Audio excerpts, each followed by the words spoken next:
Hello my friends and welcome to Bristol, Virginia. We are going to take a tour of my newest listing here in Bristol, Virginia. It is 1009 Lawrence Avenue. I'm Daniel Shue, the old house agent. I work at Prestige Homes of the Tri-Cities in Bristol, Tennessee, and I'm a real estate agent that specializes in old and historic homes in Virginia and Tennessee. This is a street that Monica and I used to live on. We absolutely love this street, and we have this really cool house behind us that we're going to take a tour of. The court records tell us that this 3-bed, 2-bath house was built in 1938, but I believe it was built around 1925 to 1928. Most of the houses on this street were built between 1922 and 1928, and a lot of times what we're finding in Bristol is that a later date that doesn't work with the rest of the houses in the neighborhood usually means that was the construction date of an addition, and perhaps that was the garage that was built on later. So anyway, let's go take a look at it. We've got nice wood siding already starting off here, and your porch has good looking brickwork that's in good condition.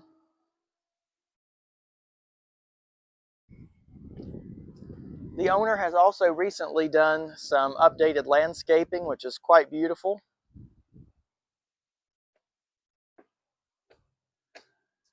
Nice safe handrails going up to it. The porch has also been redone a couple years ago. She actually had someone come in and scrape all the layers and layers of paint off of here, and I do believe he may have even sanded it after that and applied some new sealer. It has updated double pane windows, lots of windows too.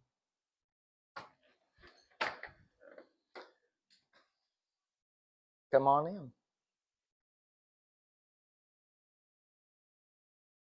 So this lovely house is going to be listed at $249, and you get a lot of bang for your buck.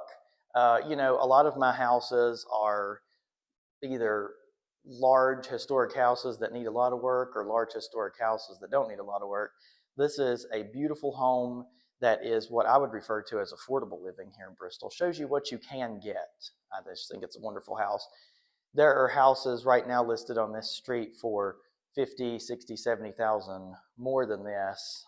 One I think is actually even smaller. So again, you're getting a lot of bang for your buck. We've got beautiful original oak hardwood floors throughout the house.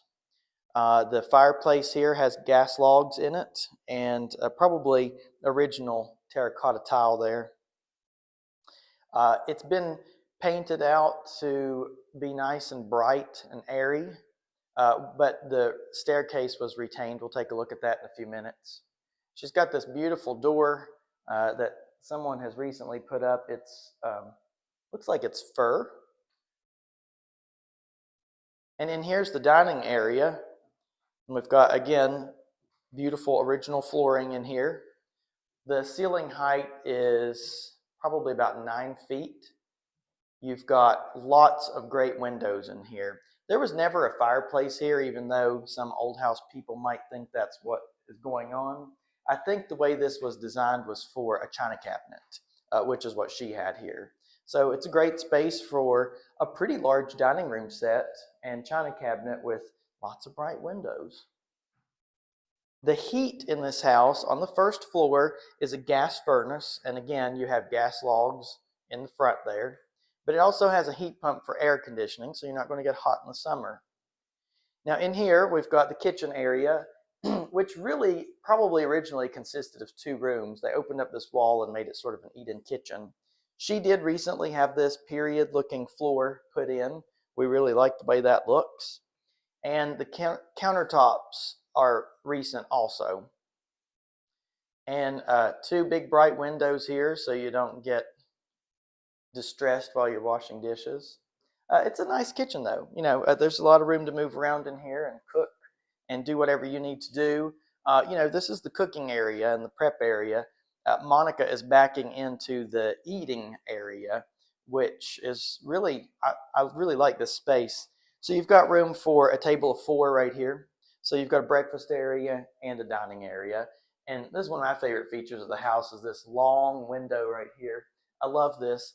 And I guess they put that in there to allow some light to come in here from what used to be an exterior window. Now it goes into the laundry room. And then going back here, we have the laundry area and sort of a mud room, nice bright space. Goes out to a new patio. We'll show you that in a few minutes, but let's look at the upstairs first. And we'll check out the basement on the way outside too. So here's the staircase, which they have retained the original oak woodwork on. I actually think it's been stripped, and it looks quite lovely. It is very simple, very arts and crafts, just these simple spindles, nothing fancy. And I really like this detail of how the spindles hit right on the edge of that step. I think that's a really neat effect. Now back here is the first bedroom, and this is on the first floor, so not everything of yours is upstairs. And so there's recent flooring in this area, 4 large windows, and then in here is a little half bath, which is perfect for guests. Love this so much. An original medicine cabinet, super wavy glass, and I love these hinges. Our house, just 2 houses down that we used to live in, had the original medicine cabinet too. It's pretty common over here. Really like that. And then in here is this nice little closet, which you could probably put a shower in here if you wanted to. So you could, I would say, pretty easily make this into a full bath. I walked in a while ago and thought about Beetlejuice, that light in the closet. Oh, look, an indoor outhouse.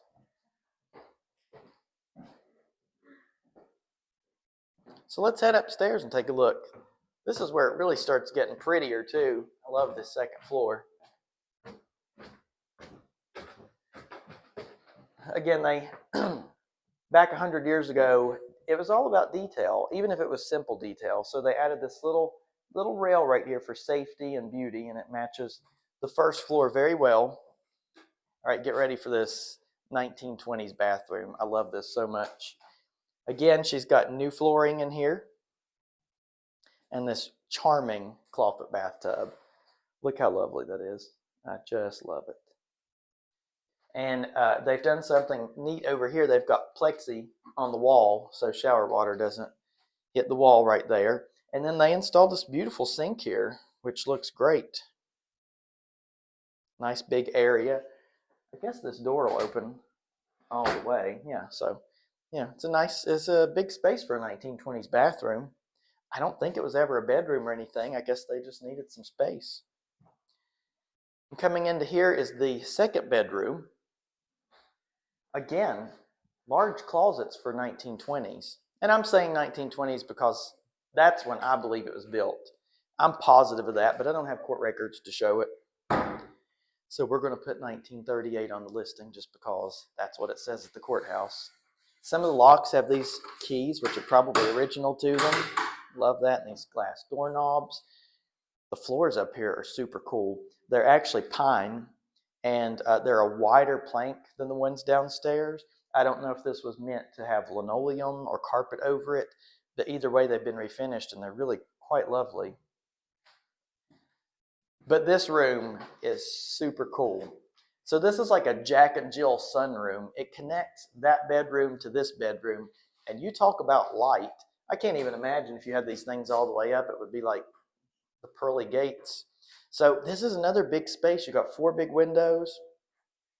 You got room in here for like a sofa or something like that, some chairs, a plant room, a reading room, a room where you just come upstairs and have coffee in the morning when you're waking up. It's great. And if I'm not, there is a beautiful view from here of those mountains over there, which I should know what they are because I live in Bristol, but I don't know this view. So anyway, they're quite lovely. And I just saw the house has gutter guards on the gutters. So there's a plus we didn't know about.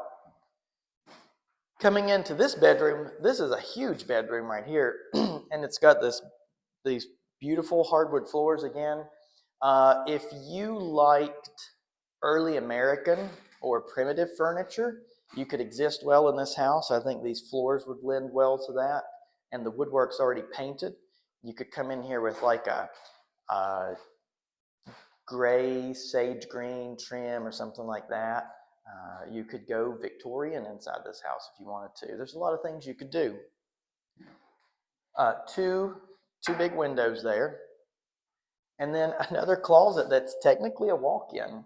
You rarely see closets this large in houses from this era. Another pretty wooden door. I like that they didn't paint the doors up here. I like the look of a stained door on painted trim. I think that's really cool. Another lovely glass doorknob. Oh, so there's two closets in this room. What's this one look like? I think it's larger. Oh, yeah. So this one, you can go in and go all the way back through here.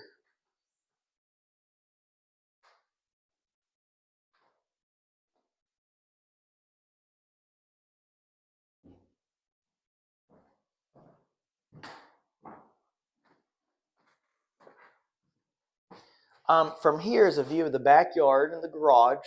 You can see she's got a great fence up here and a gravel parking area. Fences are always popular in real estate because so many people have dogs, and fences are also expensive. So I personally think they help sell a house faster, in my humble opinion.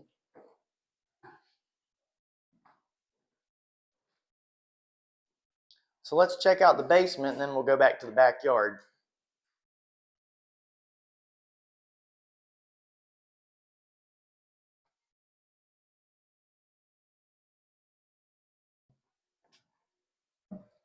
These are recent stairs. They've got a nice incline. They're safe and clean.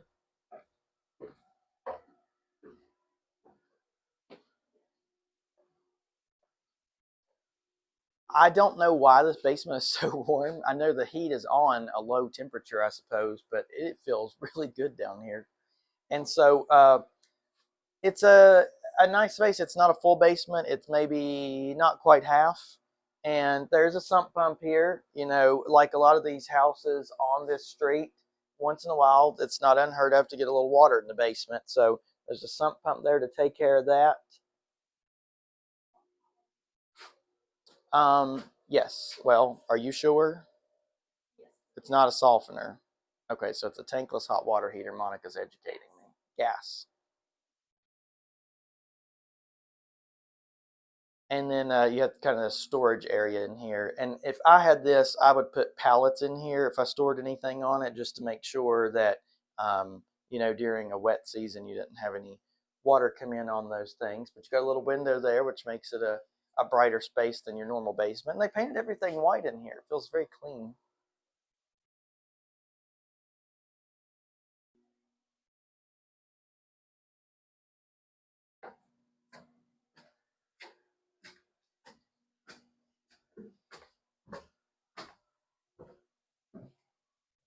They took this little window and made a shelf of it for some extra storage. That's very helpful. Or you could open it back up and put a window in there and look out onto your mudroom laundry area. Stepping out into the backyard, you'll discover a handsome patio area, a recent addition that provides a perfect flat space for entertaining guests or enjoying your morning coffee. Beyond the patio, the yard extends into a mostly fenced, gently elevated area, an ideal spot to play, relax, or let pets roam. The property also includes a one-car garage and a covered carport, offering protection and convenience for your vehicles. This charming home is filled with beautiful Craftsman era details and is ready for your personal touch to make it truly your own. Thank you so much for watching.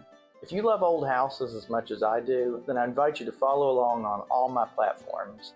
You can subscribe to my YouTube channel, you can follow along on Facebook for daily posts, and for a deep dive into history and real estate, you can subscribe to my newsletter. At theoldhouseagent.com, you're going to find valuable resources, regional history about Southwest Virginia and Northeast Tennessee, plus all my current listings. All these likes, shares, and subscriptions to these videos help keep the stories of these places alive.